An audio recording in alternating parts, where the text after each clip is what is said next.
It's Liberation Day, Trump's Day of Tariffs. This is Now You Know. I'm Rob Snow. Going beyond the headlines. Now You Know with Rob Snow on News Radio. It's a day governments all over the world have been waiting for, and Canada is no exception. Donald Trump has called this day, April 2nd, Liberation Day, the day he has vowed to impose reciprocal tariffs. Speaking during the White House press briefing yesterday, the White House press secretary, Caroline Leavitt, forecasted a historic announcement. April 2nd, 2025 will go down as one of the most important days in modern American history. Our country has been one of the most open economies in the world, and we have the consumer base hands down, the best consumer base. But too many foreign countries have their markets closed to our exports. This is fundamentally unfair. The lack of reciprocity contributes to our large and persistent annual trade deficit that's gutted our industries and hollowed out key workforces. But those days of America, beginning tomorrow, being ripped off are over. American workers and businesses will be put first under President Trump, just as he promised on the campaign trail. The president's historic action tomorrow will improve American competitiveness in every area of industry, reduce our massive trade deficits, and ultimately protect our economic and national security. Liberation Day just happens to coincide with our federal election campaign. The Liberal Party leader and Prime Minister, Mark Carney, is in Ottawa today. We expect to hear from him at some point. More on that in a moment. Other party leaders have already spoken about the latest Trump tariff threat. Conservative Party leader Pierre Poilievre was in Toronto today, with polls showing his party trails the Liberals, and with well-known conservative commentators suggesting Poilievre hasn't been focused enough on the Trump threat. During his event today, he was introduced by a member of the Mulroney family, Caroline Mulroney, a cabinet minister in Doug Ford's government. When a 24-year-old Pierre Poilievre first ran for Parliament in 2004, my father saw something in him. He believed in him. Believe it or not, my dad was one of Pierre's first donors to his first election campaign in Nepean, Carleton. And what he saw then is what Canadians see now. Someone with clarity, conviction, and a belief in Canada's potential. When it came time for Poilievre to speak, he spent most of his time talking about how he would handle the Trump situation. Canadians feel angry and betrayed and anxious after the president's unprovoked attacks on our sovereignty. We're left wondering how we can end the paralyzing uncertainty and what the future holds. We don't know what today's tariff announcement will bring, how long they will last, or what they will do. But whatever President Trump does, a bunch of things remain undeniably true. One, these tariffs are unjustified. Two, they will hurt people and businesses on both sides of the border. And three, Canada will obviously never be the 51st state. Poilievre said his plan would include a targeted response with counter tariffs. He said a Conservative government would have a Keeping Canadians Working fund to help employees impacted by tariffs.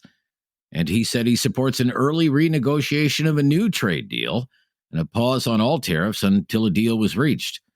Poilievre still spent some time attacking his main rival, Mark Carney, going after Carney's refusal to scrap the so-called No Pipelines bill. Expanding our energy production and exports is the single most powerful thing we can do to break our dependence on the Americans. And that is the very single thing that Mark Carney has explicitly said he will not do. So what is his plan? A resume is not a plan. The NDP campaign is in Winnipeg today. NDP leader Jagmeet Singh said Canada is under attack and that Canadians would fight back. Today's a day that Donald Trump's going to impose his tariffs on us. It's a day that Donald Trump's attacking our workers. And so we've got a message to Donald Trump. New Democrats and workers are going to fight back and defend our jobs and our country. We're ready to fight back. You know, Donald Trump is attacking not just our country, attacking our workers and our very way of life. He wants us to compromise our values. He wants to compromise in who we are. We will not compromise. We will not back down. We will not give up, and we will win this fight.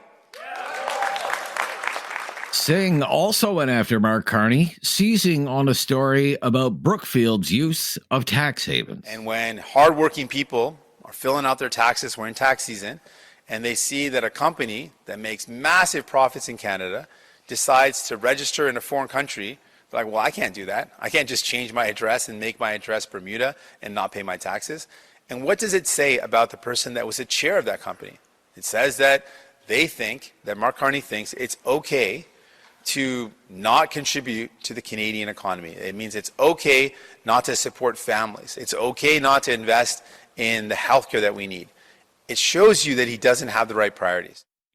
We haven't heard from Mark Carney yet today. We'll find out what's happening in Ottawa and with Mark Carney and the Liberal campaign coming up next. This is Now You Know. I'm Rob Snow.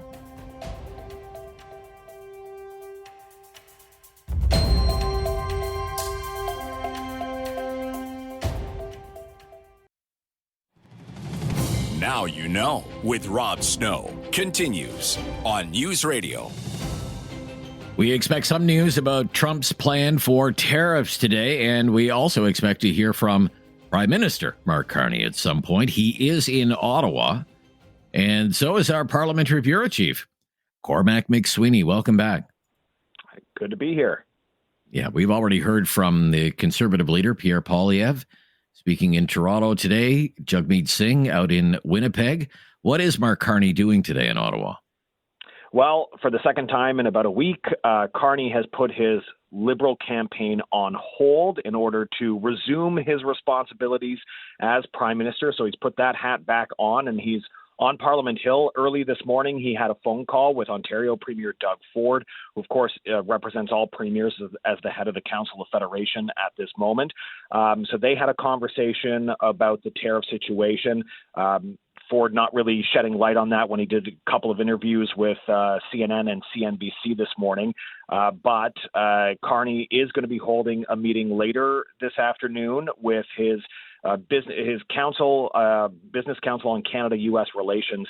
That council advises him, and it consists of business leaders, some experts, as well as labor leaders who he talks to. He's going to be speaking with them before the announcement from President Trump, then after the announcement from the president, where he will reveal the full scale of his tariff plan.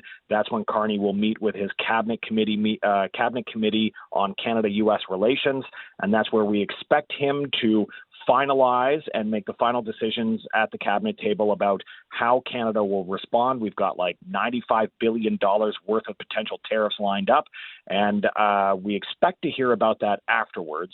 But so far, no time or detail set on that announcement. So, I mean, there have been many questions and announcements from the government, from Mark Carney over the last few weeks about this. So what is known about any Canadian government response to whatever tariffs are imposed by Trump? Well, what do we know about what could be in the cards, Cormac? Yeah, so the government under Justin Trudeau as Prime Minister had already laid out about $155 billion worth of tariffs on American goods. We've already implemented about $60 billion of that on American goods when we had that initial round of tariffs, the 25% on everything with the pause for USMCA goods, and then the steel and aluminum tariffs. And when we got the auto tariff announcement, Carney said that he would wait to see the full scale of everything that's being announced before announcing Canada's retaliation. So we have that $95 billion in goods that could potentially be tapped into that's already lined up. But the other issue is whether we take it a step further. We know Ontario Premier Doug Ford has threatened to add export taxes on electricity that is being sent down to the States. There's been talk about cutting off the electricity to several states that Ontario sends its electricity to. There's an option of potentially putting export taxes on Canada's oil and gas that it sends down to the States. And despite Donald Trump saying we don't need any products from Canada, there is a a dire need for certain things like oil and gas, energy, and critical minerals. That's another thing in which Canada could put export taxes on to make Americans pay even more. But we don't know whether we're going to use those levers just yet. So we'll have to wait and see what Carney decides, because if he does decide export taxes on certain issues like oil and gas, maybe even potash, a huge fertilizer element that comes out of Saskatchewan. Alberta and Saskatchewan have already spoken heavily against that idea. They don't like it as a potential option, but exports and stuff that crosses the border is the realm of the federal government, and that could lead to a lot of discussion about provincial and federal responsibilities. Yeah. So, I mean, it's important to distinguish. There are government announcements, and then we're in an election campaign, and then there are Liberal Party announcements. And the Liberal Party is out with an announcement explaining how it would, if reelected, support the agriculture sector. What's it saying? Yeah, a Liberal candidate who also happens to serve as the finance minister at the moment, Francois-Philippe Champagne, was out at a farm in Granby, Quebec, and he made a declaration that when the government, whoever forms that next government, launches negotiations with the U.S. about updating our economic partnership, something Carney and Trump talked about and agreed to on their phone call. However, we don't know how this election is going to turn out, but Conservative leader Pierre Poilievre also saying today he would launch negotiations on day one. So the two main parties that are vying for the prime minister spot, both looking at that, and the Liberals now saying that they would make sure that the dairy sector is off the table in any negotiations with President Trump. Trump has talked about our dairy, about how he thinks it's unfair, the supply management system. It's long been an irritant with the U.S., but it was addressed in the first CUSMA renegotiation of our trade deal, and now President Trump is pointing the finger at it again, but they're saying it's off the table. They will protect it. And they also announced hundreds of millions of dollars worth of measures that they would enact if they become the next government to try and do revenue protection for farmers, doubling that amount for each farm, building more domestic processing capacity and increasing support for farmers, ranchers, and those in the agri-food business. So, an election promise on top of the actions that the government's taking today. So, I mean, it sounds like today Mark Carney is the prime minister. Eventually, he's going to have to get back on the campaign trail. It doesn't sound, based on your reporting, that could be tonight. What about tomorrow? When do you think he would be back on the hustings? Yeah, I don't expect a rally or anything tonight, but he might get back on the campaign trail tonight after he does his announcement. Actually, my colleague Glenn McGregor on the TV side has been traveling with the Liberal campaign this week, and he's back in the office right now waiting to find out when he grabs his bag and hits the plane again with the Liberal team. So it could be tonight that they hit the road again, but I don't expect another campaign event until tomorrow because, it could go late tonight before we get an announcement about how Canada will retaliate. All right. Thank you for the update, Cormac MacSweeney. Great to hear from you. Anytime. Yep. Our Parliamentary Bureau Chief, Cormac MacSweeney. I'm Rob Snow. This is Now You Know. This is News Radio. You have questions. Now You Know with Rob Snow has the answers. On News Radio, the Newsday panel. Well, look at this. It's an all-Islander news panel today with the Caper and two people from Prince Edward Island. Jordan Paquette is vice president of Blue Sky Strategy Group, works out of Ottawa. How are you? Welcome back. Hey, Rob. How you doing? Thanks so much. Great. For having me. Yeah. Nick McRoberts as well works out of Ottawa. He's with Hill and Knowlton. How are you, Nick? I'm doing great, Rob. How are you doing? That's good. I feel like I want to put both of you like in a boxing ring or something to kind of punch this out. Like it would be great if one of you was from Summerside and the other was Charlottetown or something. Get that rivalry going. That's how it works. I am from Summerside. And I am from Charlottetown. Yeah, there you go. Okay, right. That's great. Isn't that great? Okay, look, since that's your part of the country, I have to ask you, big crowd. Again, last night at another Poilievre rally. This was in like a place called Borden Carleton.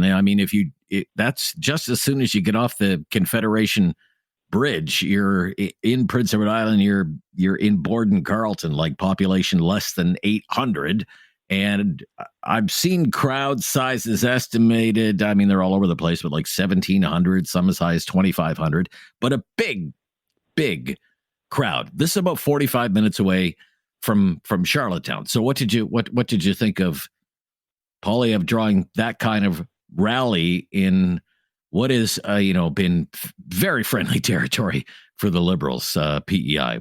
Jordan, you go first.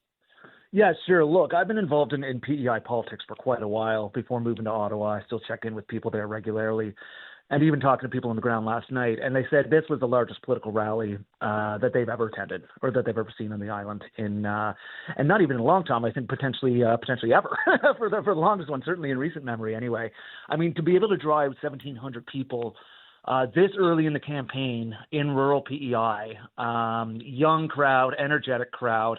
It just goes to show that there is a momentum on the ground, and the Conservative campaign is feeling this for sure. And I think that's what's being seen in the numbers. We've seen the numbers other places in the country as well that are in Liberal-held areas. Kingston tonight should probably be another big one. And there's just something happening that I think's being missed, perhaps in national polling. And Conservatives definitely are feeling some momentum in their sales right now. Okay, what do you make of it, Nick? What do you make of it?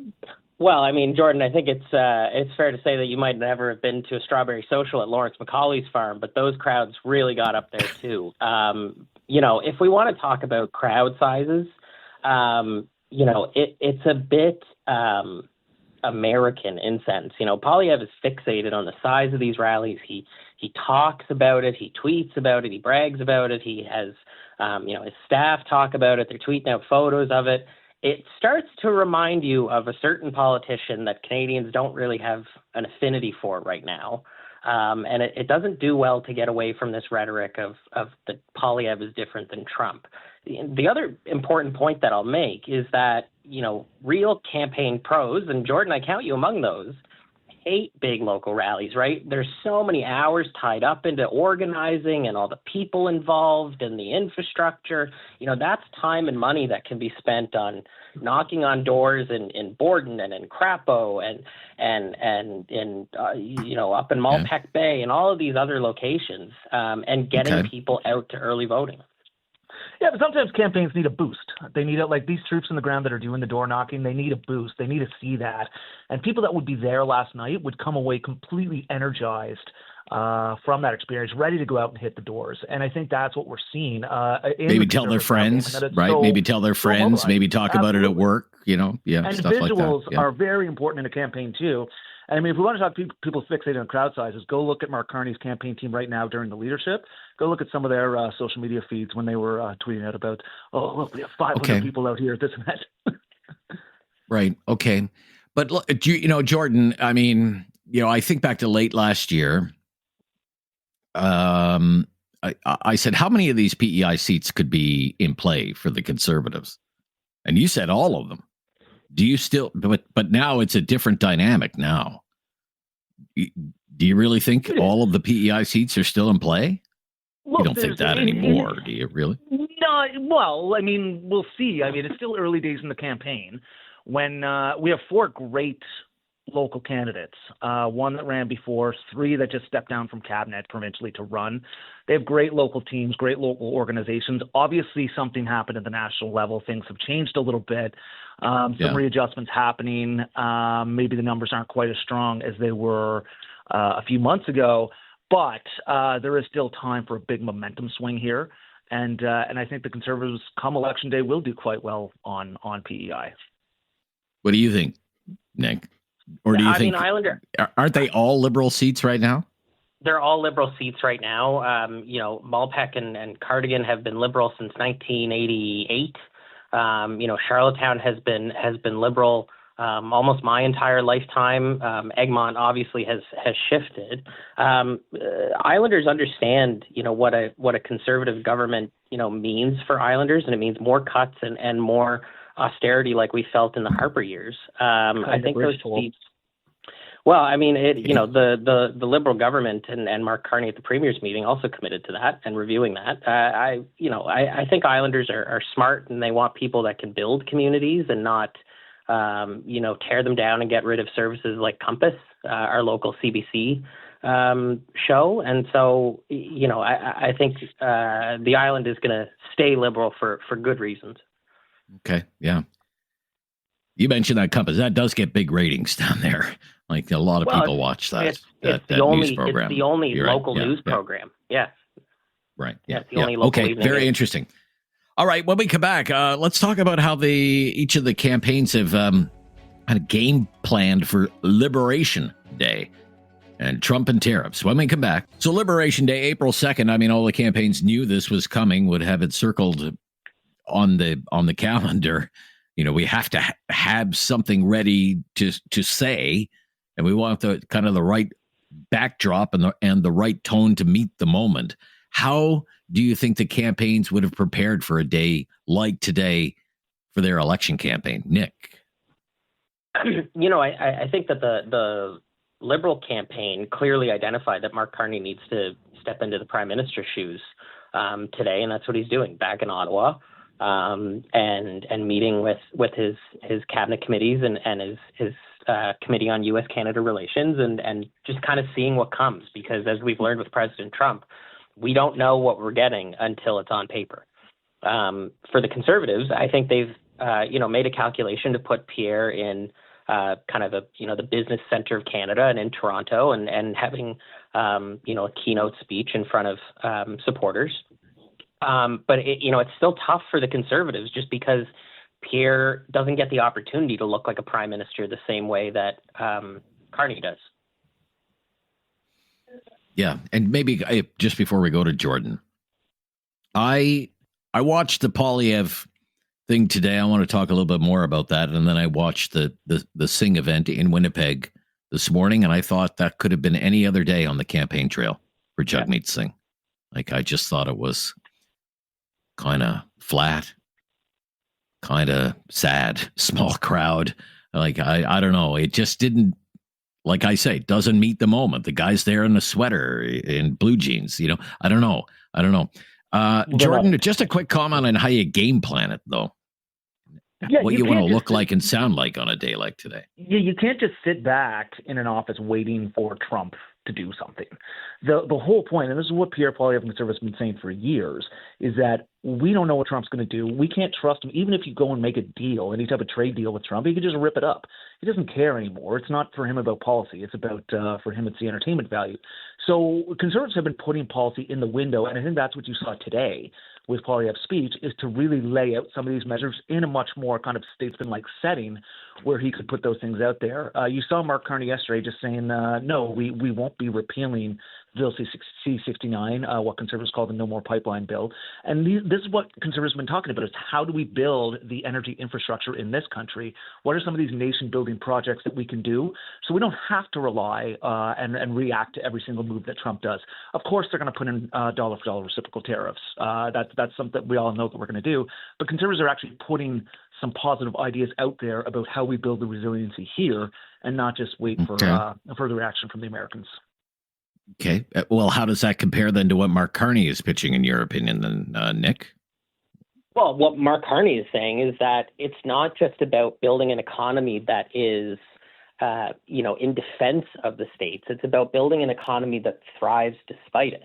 And it's about building those energy corridors that Jordan talked about. And it's about unlocking and supporting traditional energy sectors while making investments in new technologies and in parts of the economy that will allow Canadians to put more money in their pockets than they have before, depending on the other trade partners that we go out. And it's this argument of whether or not, Pierre is doing the right thing and talking about Trump, or Carney is doing the right thing about talking about Trump.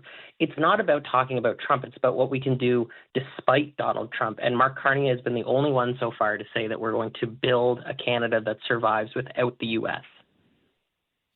Okay, I want to talk a little bit. Okay. I want to talk a little bit about the Poilievre event today in Toronto. I found it very interesting because there's been lots of talk and ink spilled about whether Poilievre has the right messages, whether he's been focused enough on Donald Trump, or whether he should kind of stick to the message of change, and I'm the best representation of change, this kind of stuff. And I mean, barrels of ink have been spilled about some kind of split between people in the Doug Ford orbit and people in the federal conservative movement. But there today, I mean, he was introduced by a member of the Mulroney family who also happens to be a cabinet minister in Doug Ford's government, albeit the Minister of Francophone Affairs, not a big portfolio anymore, but has had big jobs in the past in a Doug Ford government. Caroline Mulroney. I thought that was interesting. She spoke glowingly about how they had known each other for years and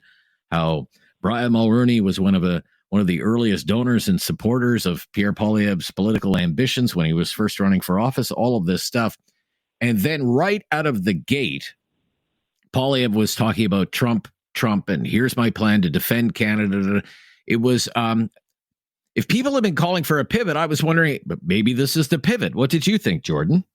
No, look, the campaign's had a plan all along, and I think it's just a matter of how people have been talking about and interpreting things.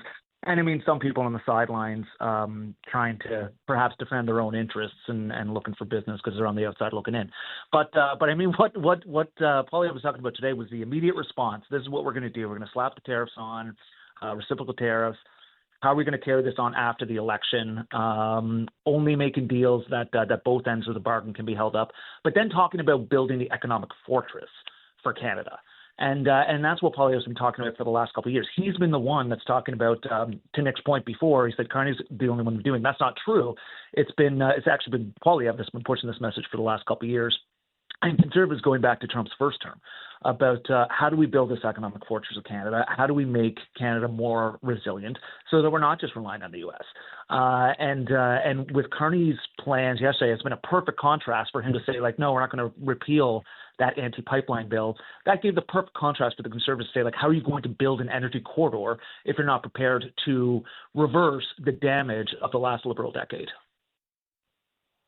Okay, what I come back to is, I mean, I watched one of the Surrey rally. It took him 30 minutes to mention Donald Trump at his rally in Surrey. He didn't mention him for 30 minutes of a 55-minute speech. It took him 30 minutes to get to Donald Trump. My point is he was on Trump right out of the whole Trump thing right out of the gate today. I just want, did you hear any kind of pivot today from Pierre Poilievre? Well, Nick? It's quote-unquote Liberation Day. So. No, Nick, let's hear from Nick. Let's hear from Nick very quickly. Nick, yeah. Well, so what Pierre's struggling to do, though, right, is it's taken him this long in the campaign, and it's taken him that long in those speeches to get talking about the ballot issue, because Pierre can't be anything other than a good leader of the opposition. He doesn't know how to get in front of a message, and he doesn't know how to talk about what Canadians want to talk about. And it's also ironic that Conservatives, for the first part of the campaign, were talking about Liberals stealing Conservative ideas, when now all of a sudden, after the Liberals are talking about building Canada, you see all this building language coming out of the Conservatives. So for Pierre today, it's about, undoing some of the slip-ups that have happened to date. It's no mistake that it's in Toronto when he's kind of alienated some business communities. We are seeing that pivot, but it's coming too late and it's coming too slowly. All right, but when we come back, we'll only have a few minutes, but I want to talk about the Greens being allowed to take part in the debates. Here with Jordan Pickett, Nick McRoberts, Newsday panel. So the Greens are in. Should the Green Party be allowed to take part in the debates? Nick, what do you think, Nick? I think so. I mean, the Green Party has for a long time, effectively advocated for environmental issues under Elizabeth May. They've got a bit of a legacy in Canadian politics, and whatever you think of them or of Elizabeth May, you can't fault the fact that they've been a loud and clear voice and represent, a sizable portion of voters. I think it makes sense. I wouldn't say so. They had less than 400,000 votes in the last election. Well, sorry, half the votes of the PPC, speaking. half the votes of the PPC got in the last election. Half of the votes. Well, it's an issue that people. People. I don't think, just for the record, I don't think the Green Party should be in the debate. I don't think the PPC should be in the debate. That would be my answer to that, but that would be my answer. What do you think, Jordan? Yeah, I would agree with you, Rob. I think, Elizabeth May's had her time in the spotlight. Great. She was in some debates before. She could lose her own seat in this particular election. And we don't know who the actual leader of the party is. They have this co-leader thing going on. I guess it's the Jonathan Pedno, apologies, I don't remember his name, that's supposed to be participating. Who knows? What I think Canadians would really benefit from seeing at some point in this campaign, and I know the Liberals would never agree to it, is a head-to-head between Poilievre and Mark Carney. They're the only two people that can actually form government, that are actually going to be gunning for the job of Canada's next prime minister. Canadians are engaged. Canadians are focused on this election. I predict voter turnout's going to be one of the highest, and I think a head-to-head between the two of them would be fantastic for Canadians to see. But unfortunately, I know that's never going to happen. Yes, Jonathan Pedno. Jonathan Pedno. I got it right, and I believe he will be the one who would participate in the debates, not Elizabeth May. Okay, we'll have to wrap it up there for today. I'm glad everybody had a good time, and we'll speak soon. 26 more days to go, guys. 26 more days to go. Hope we can have you back on between now and then. Yeah, Nick McRoberts from Hill and Knowlton, and Jordan Paquette from Blue Sky Strategy Group. Talkback is coming up right after the news here on News Radio. It's time to talk back On Now You Know with Rob Snow. Call now And have your say. 1-833-668-2577. Welcome to Talkback. It's 2 hours of debate and discussion on the big issues of the day. Today's topic, our regional divide, and how that could play out in the election, what it could all mean for the country.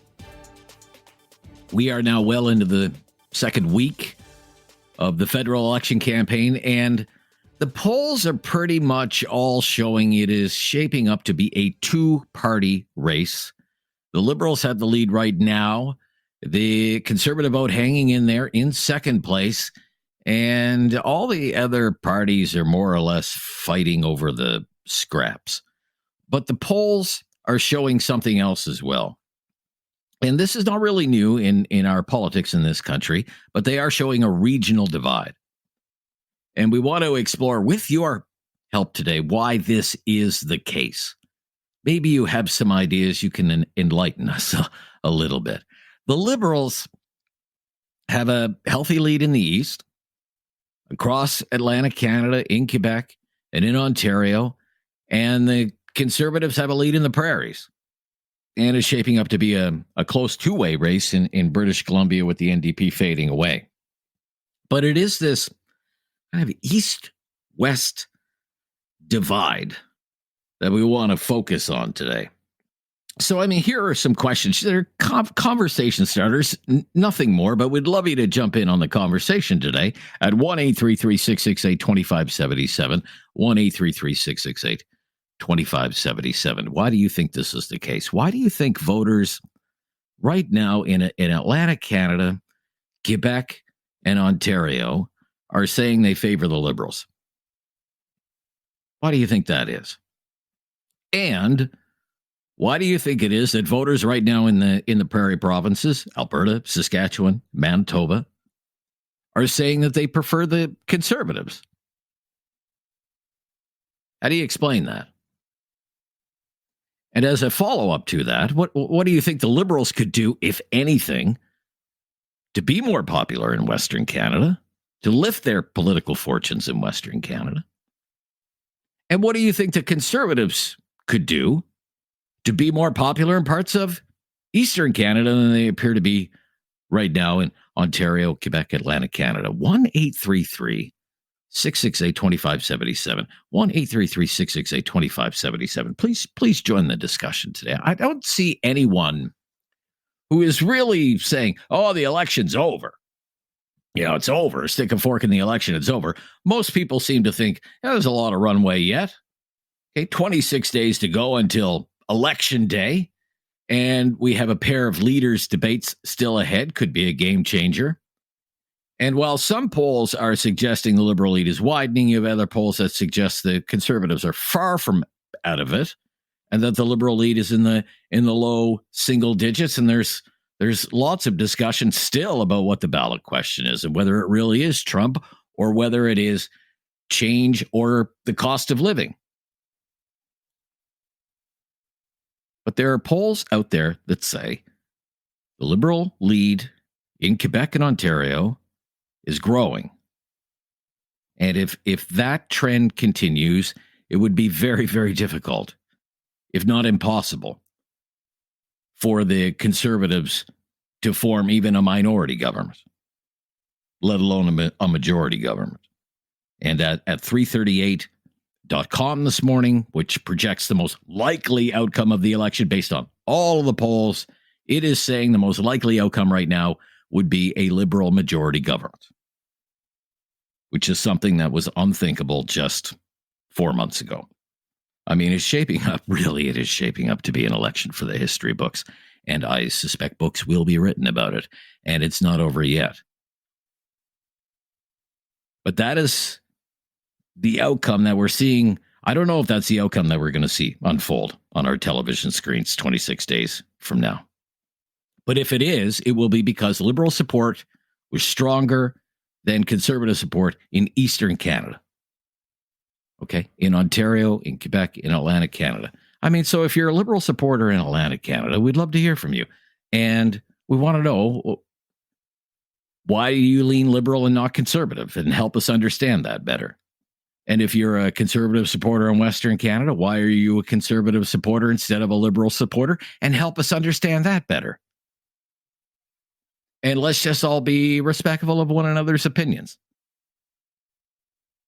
There are going to be a lot of questions asked about this election campaign, depending on the outcome. If it's another Liberal government, minority or majority government, there are going to be a lot of questions about what happened to the Conservative campaign. There will be questions about the future of the Conservative Party, about the Conservative movement in this country.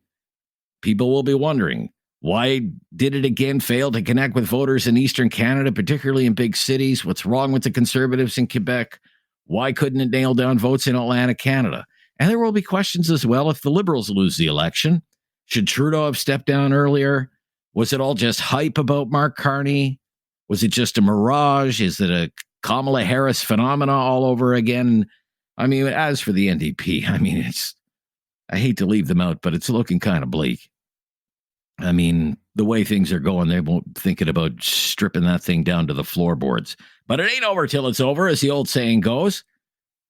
And regional divides have been part of our politics. What we want to do today, with your help, is to just try and understand it better. 1-833-668-2577. Let's go to Atlantic Canada. In Cole Harbour, Nova Scotia, Sandy is there. Hi, Sandy. Hello. Hi, Sandy. Good to hear from you. Yeah, thanks for taking my call. You're welcome. I think three things. Okay. Trump, tariffs, and trust. I'll try to explain that. But first, I'd just like to say I don't think there's anything wrong with our memories out here in Eastern Canada. I think we think just fine. Anyway, Trump obviously is the ballot box question. Okay. It's all because of tariffs. I guess we'll find out at 4:00 today. But he seems to be holding the sword of Damocles over her head, and the whole world is just supposed to hold their breath, while he makes up his mind about something. Trust. I think the Liberals that they've been sending below the border and dealing, like Melanie Joly and LeBlanc and Champagne, I think they've been doing a wonderful job.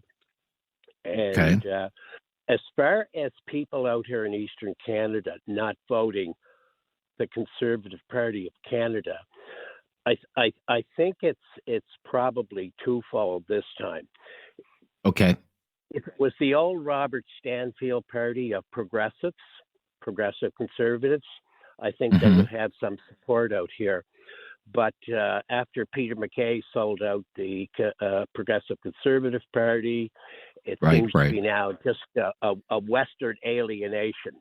And I want to say one thing. I would like to see Alberta And I just coined a little article, and I would like to travel the western provinces the only 3 provinces I haven't been to are Manitoba, Saskatchewan, and Alberta, and I'd love to take a train ride through there. I would just love to. Okay. I was wondering if this was going to come up, if I could. Yeah. You view the marriage of the Canadian Alliance and the old PC party as a sellout. Is that right? Oh, yeah. Yeah. And that is Peter McKay, why if you remember back then, Peter McKay said, I will never sell out the Conservative Party, the Progressive Conservative Party, but it was the first thing he did because he thought he could get the leadership of that party, which he failed to do. But there's a lot of people down here who are progressive conservatives who, because they won't vote Liberal, have voted for the Conservatives in the past, but not this time. And getting back to the trust issue, Danielle Smith she has not been a friend, and not because she's not trying to, but she has really buried Poilievre by going below the border and meeting with these far-right conservative Breitbart News and the rest of them. I mean, that's really bad by saying, she would say you have to take the Canadian message where people are going to, in the mega universe, are going to hear it. And that's where you have to go.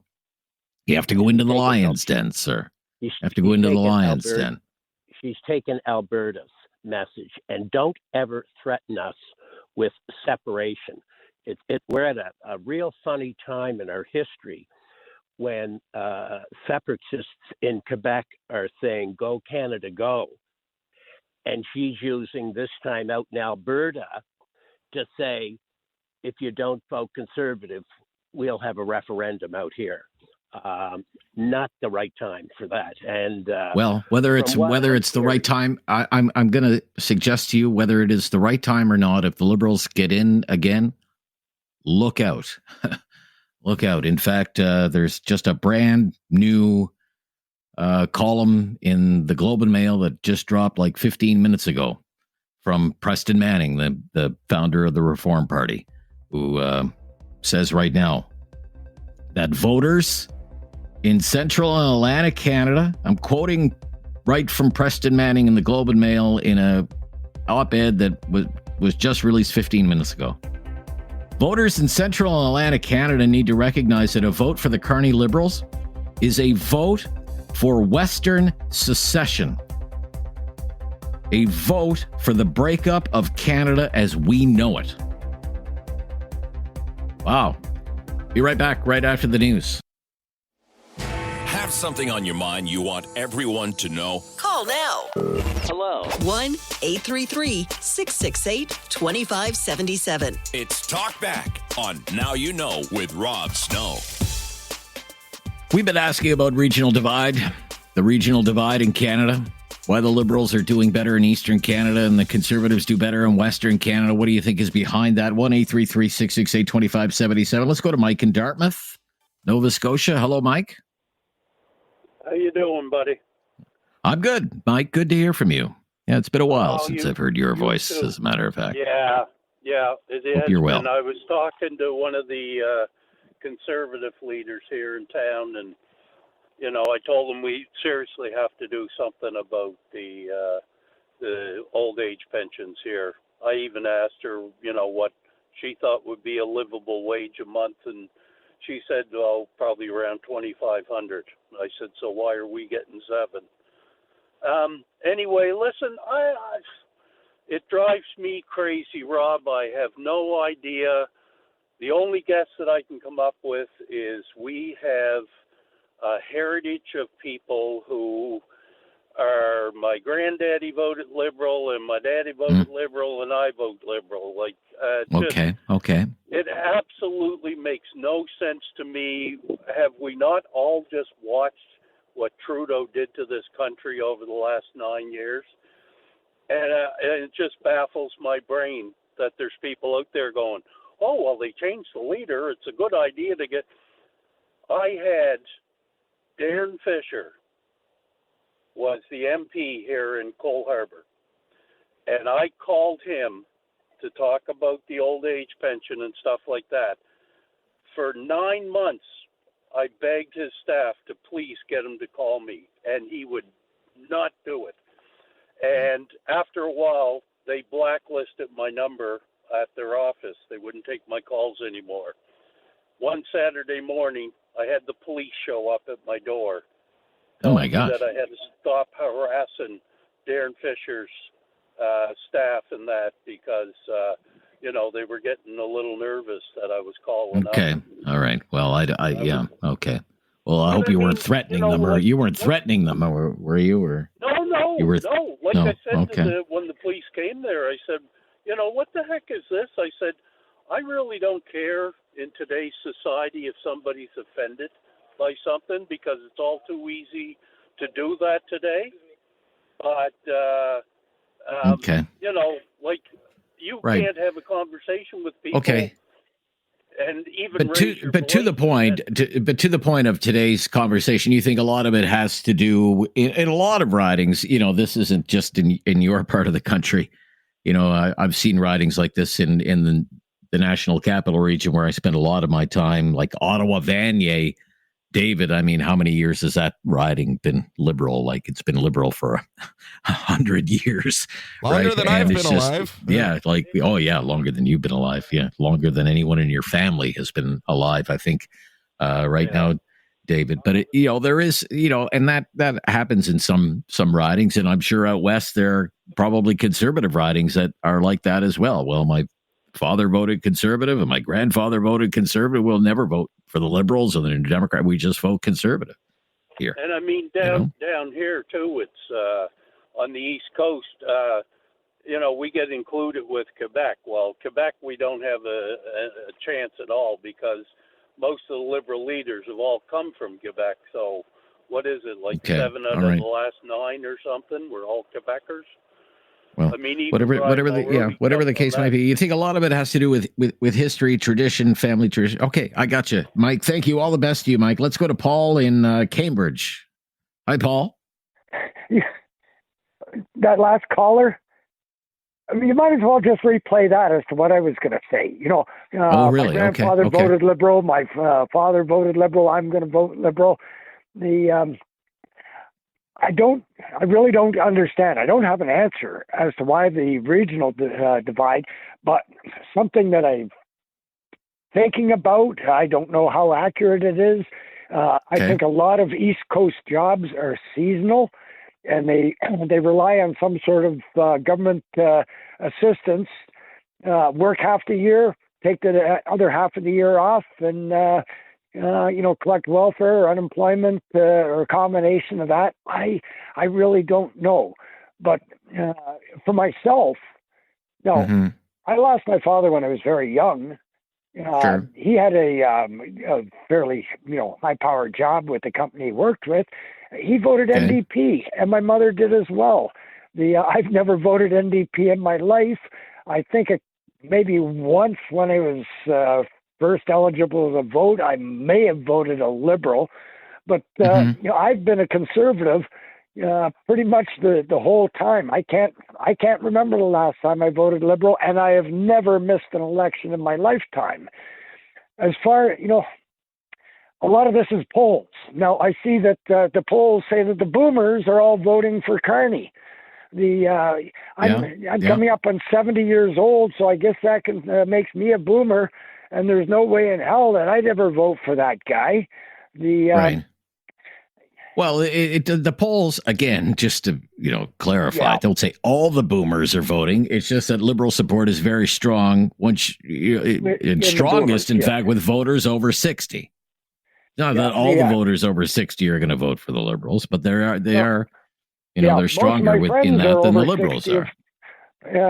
Most of my friends are over 60, and none of them are voting Liberal. My next door neighbor, him and his wife, always used to vote Liberal. They say no more. They can't afford it. I don't know how anybody can even consider that the Liberals have changed. When down there in Nova Scotia, Miller said, "Hey, that's it. when the polls were turning. Oh yeah, he said, "That's it. I'm retiring. I got to spend time with my family." We aired that news conference live on this show. Live on this show, and he was talking about how much he was looking forward to getting back and spending more time with his children. Oh, and Daddy's coming home, and all of this teary-eyed stuff. You just wanted to grab a tissue and wipe your eyes, and lo and behold, and it's the same with all these other ones that a caller back one was talking about the great job that Champlain and Jolie, what a great job they're doing. I'm thinking they must be watching a different newscast than what I'm watching, because it's totally ridiculous. They're pushing the same thing. Well, you can make the case if they're doing such a great job, then why in 2.5 hours is Donald Trump going to announce tariffs on Canada? If they're doing such a great job. Okay, Paul, I got to run. Thank you for your call today. Again, I want to, let's try and we can wander off in all directions here, but I'm really trying to keep a tight lid on things, okay? It's pretty clear when you look at it. The Liberals are doing better. Ontario East. Conservatives are doing better in Western Canada, although it's a really close two-party race in BC. We're just wondering what's going on. Why the regional divide? Sean is in Nova Scotia. Where are you calling from in Nova Scotia, Sean? I'm calling from a small little area just outside of Halifax called Herring Cove. Herring Cove, Nova Scotia. Okay. All right. Yep. Herring Cove, Nova Scotia. I've lived out here for about 4 years. I'm originally from Ontario. Okay. And my family, both my parents are East Coasters, New Brunswick, Nova Scotia. Anyways, to this factor, I can tell you right now exactly what it is. The East Coast has been decimated with mass amount of people leaving the provinces. There's no jobs down here, so anybody that is staying is strictly seasonal. And I, for one, is one of them. I'm a chef. I work down in downtown Halifax, so of course that any sort of government subsidiaries and stuff like that good things that could possibly come down here of federal money, of course it's going to be widely accepted.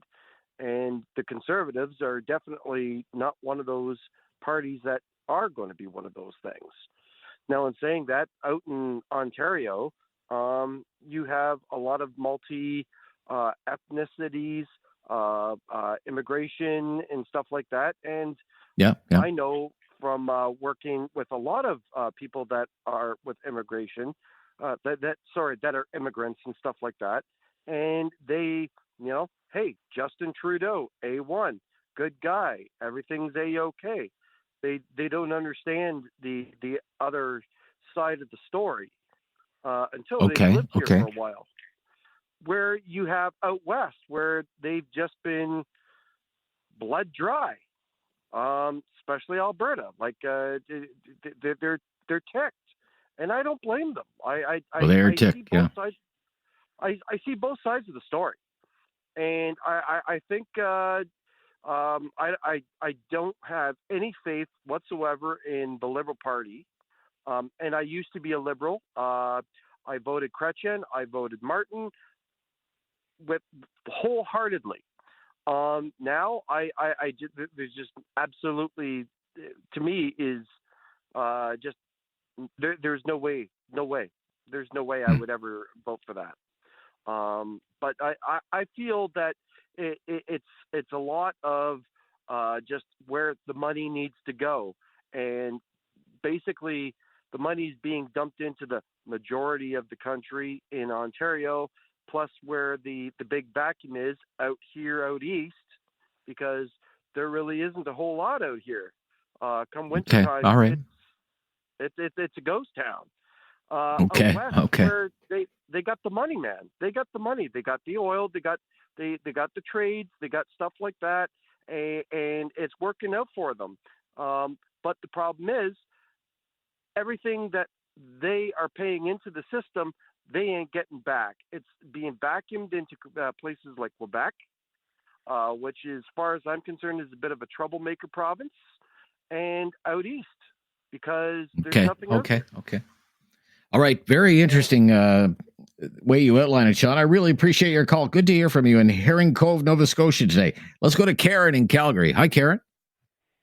Hey, Rob. Hi, Karen. I'm good. Karen, go ahead, Karen. I think the biggest problem is Canada is just too big. It's too big to manage. Okay. I'm over 60. I've been hearing there's going to be voter reform for 40 years. Nobody ever does it. Chagish Farda, she was supposed to do it. What happens? She screws it up and gets fired. The other thing that really ticks me off is it's much easier for us to deal with the South than it is the East, because they don't want to do business with Alberta. They don't want to support us. They don't want to help us. Here's another thing. So you view the United States as more accommodating than Eastern Canada? Absolutely. Can you imagine if Alberta said, which they're standing up for themselves, saying, hey, listen, no tax on our oil. What does Quebec say? Absolutely nothing to do with supply management. It's going through. We don't care. Well, what does that tell us? So now you're going to protect the dairy farm. What, are we going to go to war with Trump because Quebec wants supply management?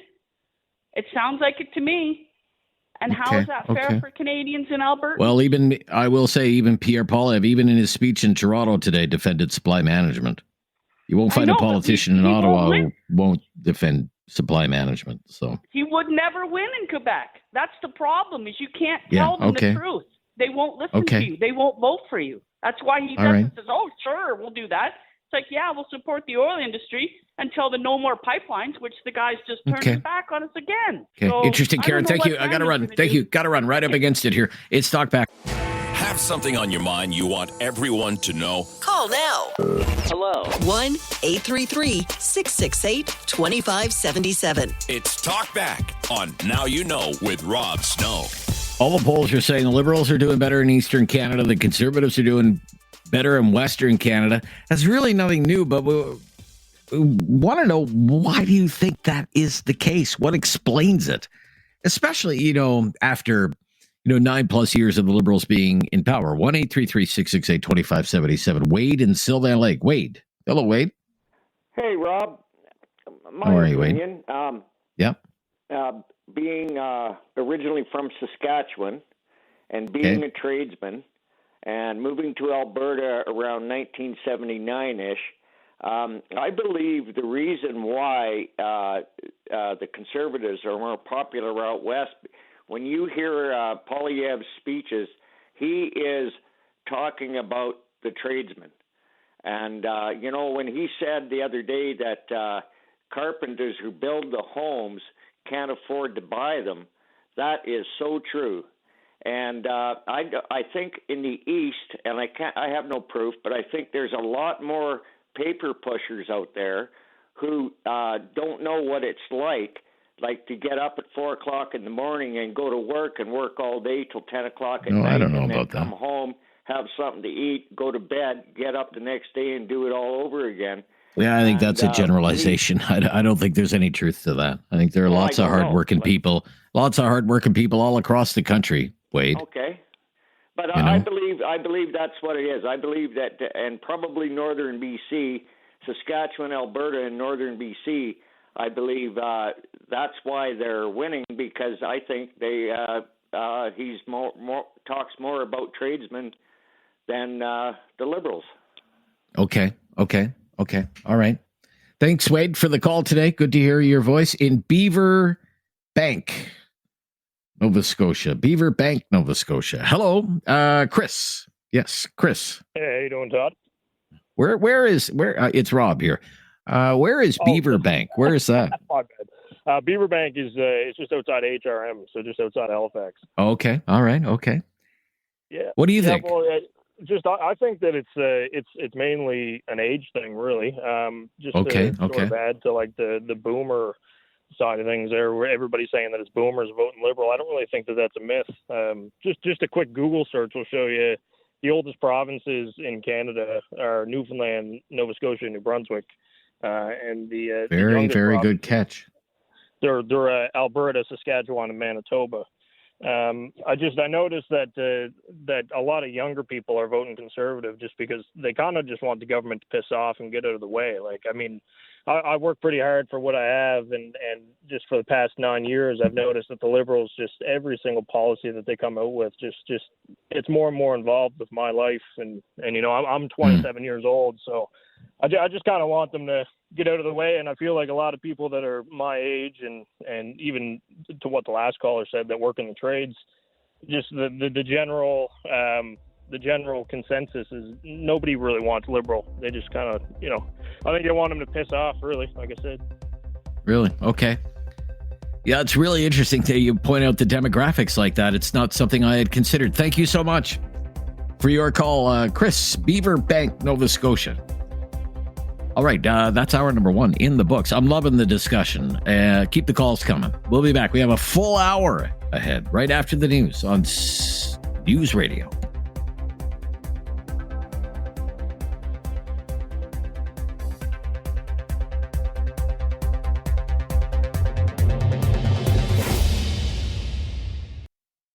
It's time to talk back. On Now You Know with Rob Snow. Call now. And have your say. 1-833-668-2577. Welcome to hour number 2 of Talkback. We've been asking about the regional divide in Canada. Why Liberals are performing better in Eastern Canada while Conservatives do better on the prairies.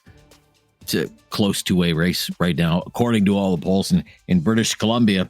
This was going to be my topic today. I did not expect a column to drop, however, well-timed, from the founder of the Reform Party, published in Canada's national newspaper, talking about Preston Manning, who writes today.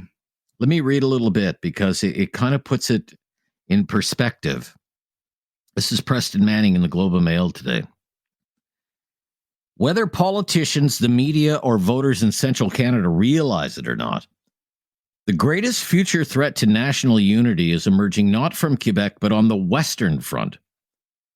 On account of the mismanagement of national affairs for the last decade by the Liberal government and its consistent failure to address those issues of greatest concern to Western Canadians, large numbers of Westerners simply will not stand for another 4 years of Liberal government, no matter who leads it. The support for Western secession is therefore growing, unabated, and even fueled by Liberal promises to reverse many of their previous positions. Such promises of expediency simply don't ring true in the West. Who except the most politically naive would believe Mark Carney's promise to reverse the Liberal positions on everything from east-west pipelines to identity politics and climate change, when standing behind him is a cabinet of 23 MPs who just a month ago were advocating for the very opposite and have done so for years? The bottom-up support for Western secession, another one of those populist movements that central Canada has never anticipated or understood, is currently centered in Alberta and Saskatchewan, but it has the most potential to spread to most of BC, Manitoba, and the adjacent territories, depending on how it is organized and led.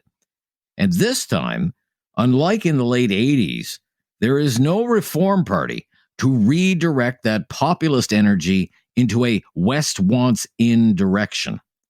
Voters, particularly in Central and Atlantic Canada, need to recognize that a vote for the Carney Liberals is a vote for Western secession, a vote for the breakup of Canada as we know it. If you couldn't care less about the concerns or actions of Western Canada, then ignore this unsolicited advice. But understand that separation of the resource-based economic engine of Western Canada from what's left of the rest of Canada will have dire economic and social consequences for the latter. Isn't that something? Wow. Let's go to Mike. We have 2 mics on the line. Let's take mic number 1 out in Calgary. Hi, Mike. Hey, Rob. How you doing? I'm good. Mike, thank you for calling.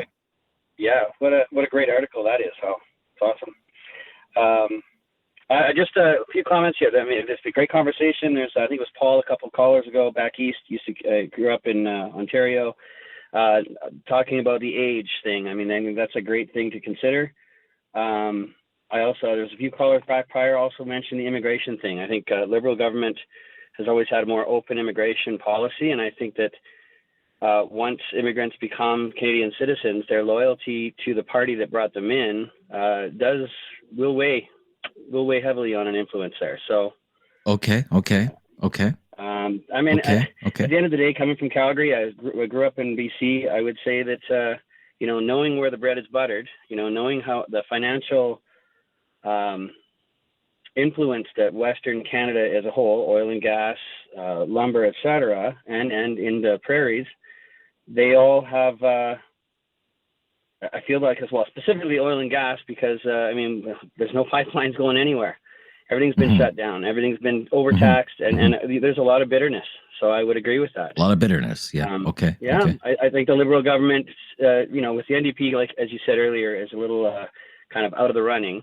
I think a lot of the socialist views and attitudes lean now towards more of the Liberal Party, and therefore you're going back east where a lot of the socialism, we're helping out the east. A lot of the money is going east to help out those less fortunate. So they're going to lean towards, again, the party that favors them. Okay. All right. Interesting. I would just point out when the Conservatives were in power under Stephen Harper, they had record levels of immigration. It's not to the extent of that the Liberals have had in recent years or in their time in office. But I remember people calling open line talk radio when I was hosting shows when Harper was in power, and people were complaining about immigration and how they thought the immigration program was too lax under Harper. But there is an old line there, and you may be right. You dance with the one who brought you. Thank you, Mike. Let's go to Mike number 2 in Calgary. Yes, Mike number 2. Hey, how are you? But number 1 in our hearts. Go ahead, Mike. Sorry, you know what? When you said hi to the last guy, I started talking, so I felt kind of dumb. Anyway, that's okay. So I'll add. I moved to Calgary from Etobicoke 2 years ago, so I think I'm relatively okay. That's interesting. Okay. Comment on the contrast. Anyway, I think substantially we have a cultural differential, and I think it comes down to fundamentally what people believe to be the purpose and responsibility of government. I think what I see out here, and I love it, Calgary's amazing, people kind of have that conservative view where the government is responsible for protecting my rights, and that's it. Stay out of my way. I have resources. I have opportunity. Let me capitalize. Whereas right. Found back home. But what about other things? What about providing health care? What about providing public education? What about providing a social safety net? Those sorts of things. And I think we see that here too. I can just anecdotally, I'm type 1 diabetic. The provincial services for type 1 diabetics I find in Alberta way better than Ontario. So there's definitely that prioritization. But I think it's that balance, right? It's the capitalist society that is that has those socialist programs so that everyone can get up to the same starting line. Whereas where you end in the starting line is your business, right? Whereas if you feel that the purpose of government is to guarantee your prosperity, you're going to have very different demands and very different outlooks, right? And I think we see kind of more of that and I certainly don't want to call anyone lazy, but there's people in Alberta, in my experience, just they want to work, they want to be left alone, and they feel that the federal government, and especially in the last administration, has kind of hamstrung their ability to do that. Okay. Interesting. Okay. I'm right at a time. Have something on your mind you want everyone to know? Call now. Hello. 1-833-668-2577. It's Talkback on Now You Know with Rob Snow.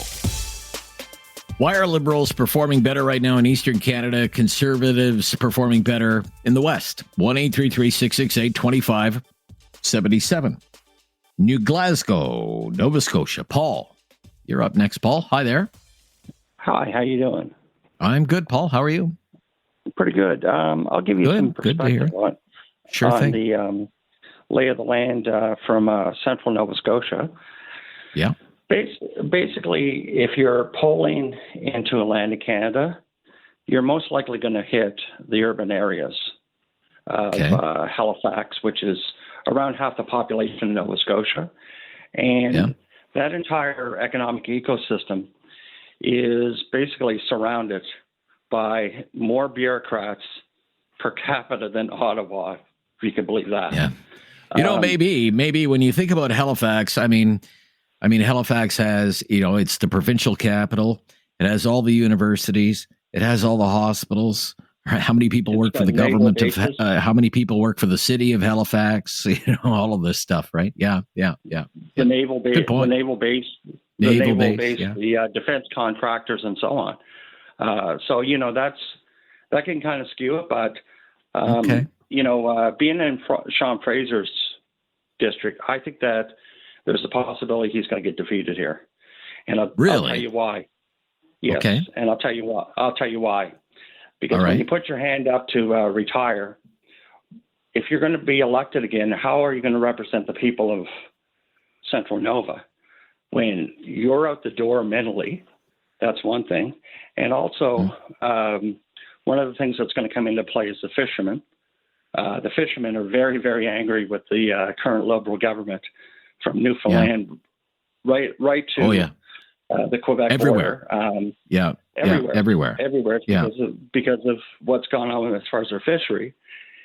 And the other fact is that when the carbon tax came off of home heating or fuel oil, basically all the Liberal MPs in the Trudeau caucus voted against that, and that's well known. It's well established. We don't really have natural gas here, as far as distributed to houses and so on, and it's so expensive anyways. And there's a lot of migration from this area to Western Canada as far as workers, tradespeople, and so on. And right. what they'd love to be able to do is have an LNG plant, which 3 have been rejected by the Trudeau government in Nova Scotia that they could work on, and see their kids and grandchildren. Sure. So they don't have to go to northern Alberta and do whatever it is they do. 3 weeks out, 1 week back, whatever the case. Right, when they have the skills to do that kind of work at home. Well, exactly, and also with that is that continuously there's been a culture of that happening where dad, mom, the uncle, the aunt are away for 2 weeks, come back for 1. Basically they don't have the opportunity out here. Very, very hardworking culture. There's no doubt about it. But that's the way I look at it and see it. Okay, and really interesting. I wouldn't really pay much attention to the polls because you know what, the crowd that they got in Western Prince Edward Island the other night, Pierre Paulvey, was amazing to me because that's a very liberal province. Yes, it is. Yeah. Okay. Thank you, Paul. Yeah, very interesting. From calling from Sean Fraser's riding right there in Central Nova, and of course, before that was a Liberal riding. I mean, that was a pretty good riding for the Conservatives. Peter MacKay, his father had that riding. That's where Brian Mulroney ran in a by-election to get a seat in the House of Commons right after Brian Mulroney won the leadership of the Progressive Conservative Party. We'll stop here and we'll be right back on the phones. If you're on hold, you'll get on the air in fairly short order, probably before the bottom of the hour. Khalil in Calgary. Thank you, Khalil. Go ahead, How are you Khalil. doing, Rob? How are you doing? Good. Thank you Khalil, very much thank you for having me. Yeah, you're welcome. This regional divide is actually what we are observing for the last 12 years or so. This regional divide is increasing, and I don't know where we're going to draw the lines. But this regionalism, if you're going to read those articles back in 2012, 13, the people they were talking about at that time. But now this thing is it's mounting. The biggest reason is the federal government's ignoring that, there is this prairies and Western Canada and their interest in all those things.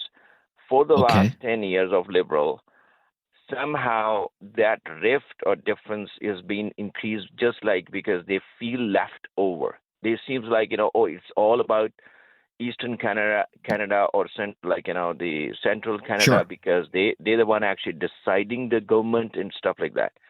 And all the western side of provinces, what they think, because they have their own mindsets, they have their own resources, and they know that they have the capability of doing great. Like even if the country sometime from the eastern side is in recession, but if you remember back in years, Western Canada was flying high, even if the Eastern Canada and some other part, they were feeling a huge recession. So now this rift or this difference and division is increasing because of the fact the federal government somehow is keep ignoring the provincial and the people of those residents are demanding how the federal government should react. For example, I can just give you one example. When the federal government announced that they're going to go ahead with the high-speed rail between Quebec City and Toronto, but look at the Calgary. Calgary is a beautiful city. It has lots of resources. It's not even connected with wire rail.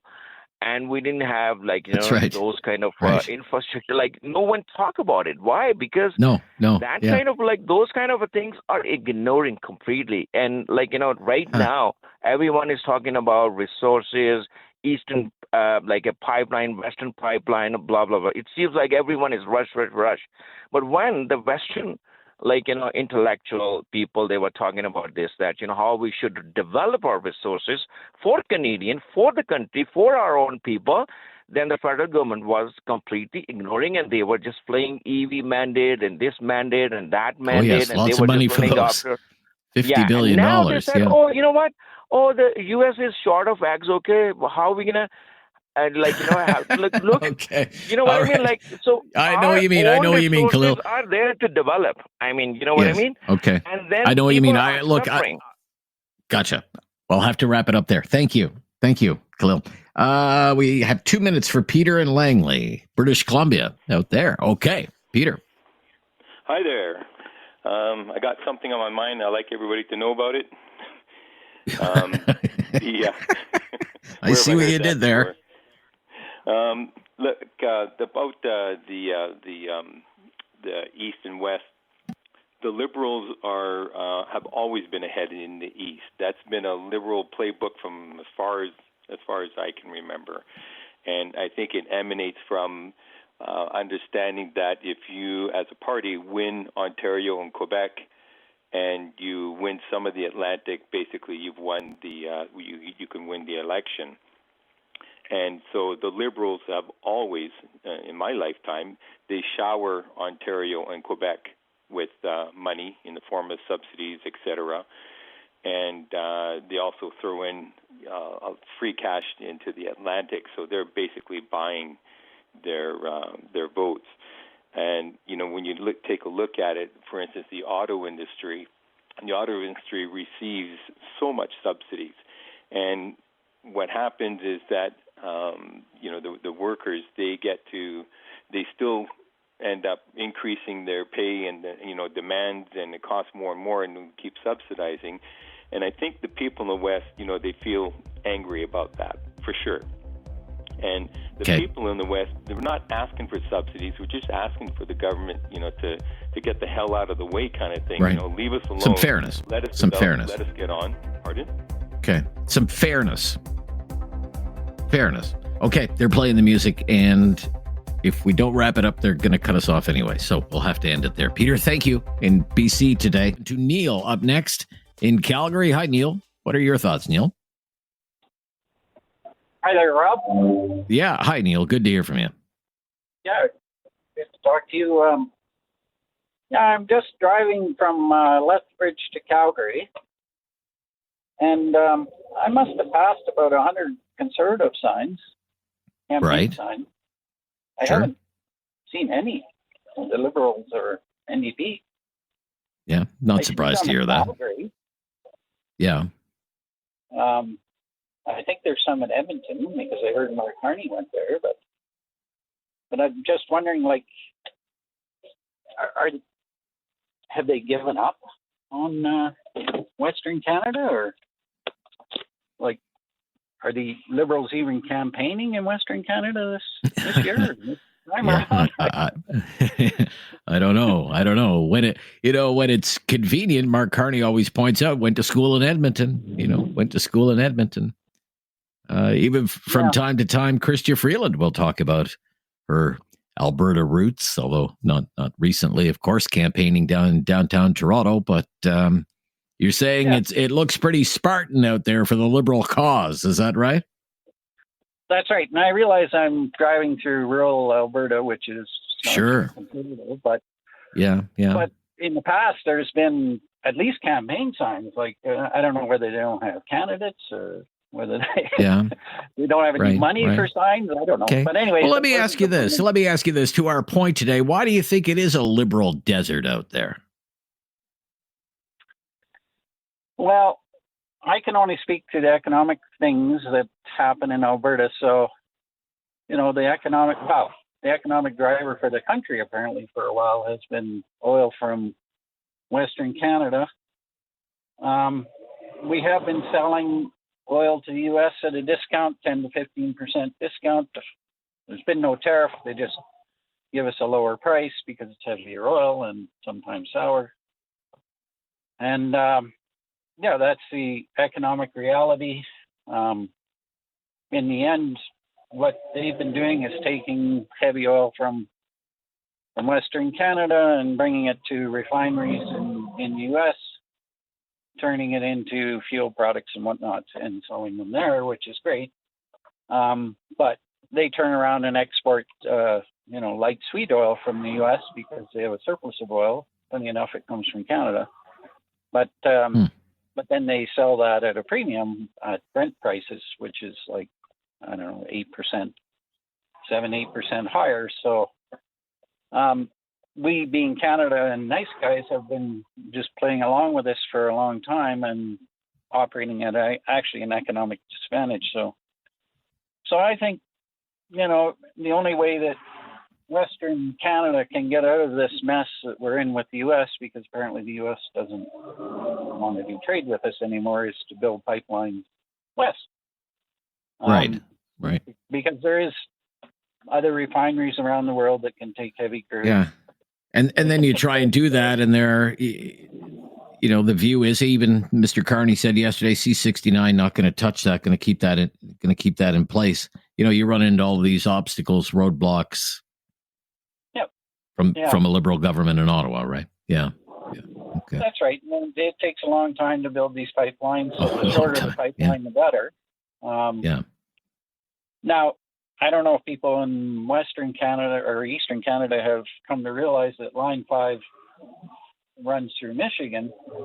And it supplies oil and gas to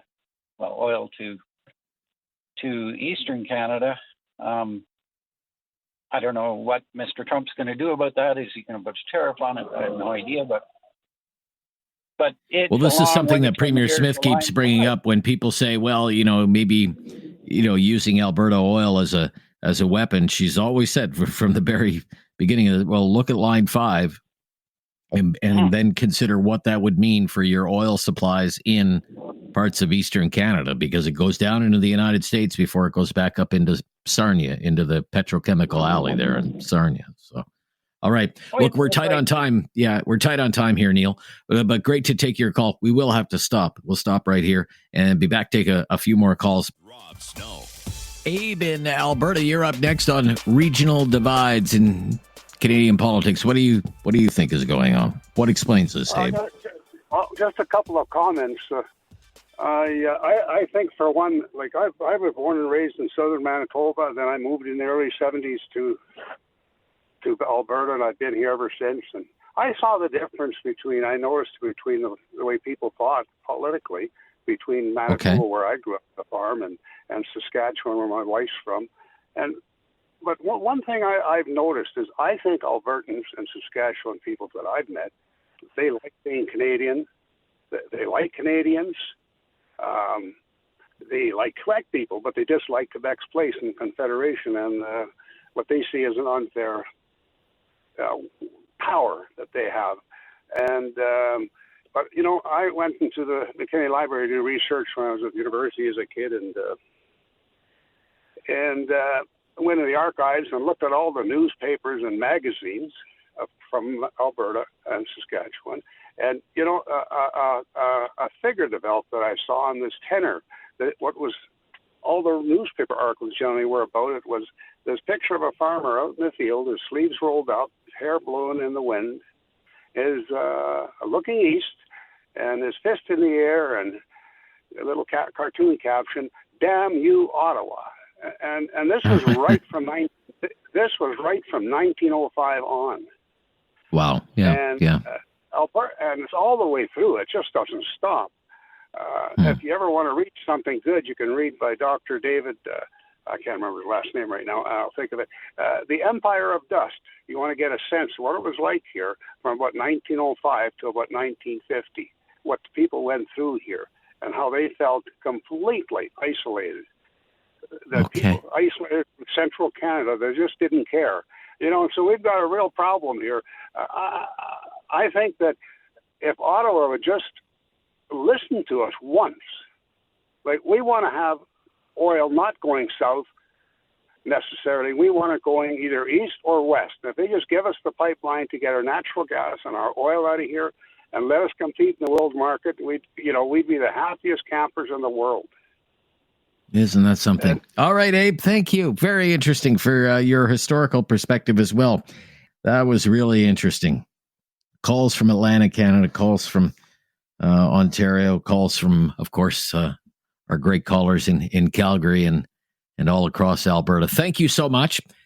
We'll be back. We'll do it all tomorrow. In about an hour from now is supposed to be the Trump tariff announcement.